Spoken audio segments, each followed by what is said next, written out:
In this video, I'm going to show you how to fit an electrical back box to the wall. Sit your back box on the wall, put your little spirit level on top, and when you've got it level, you can mark your fixing holes. Use a sharp pencil to mark your fixing holes. I always like to mark these two slots. Now you can remove your back box. Now we're going to use our 6mm Milwaukee Shockwave bit and our 6mm Fisher wall plugs to secure our back box into place. Drill out to the depth of your wall plugs in the centre of your mounts.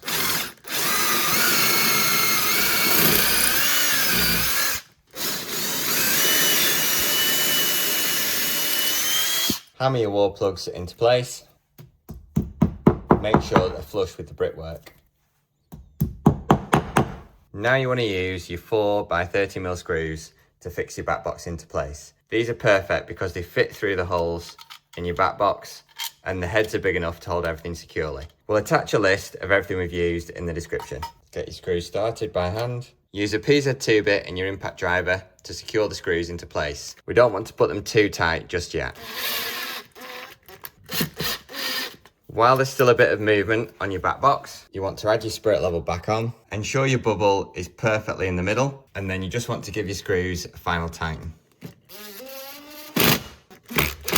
Check out the next video where we show you how to fit your grommets and pull your wires into your back box.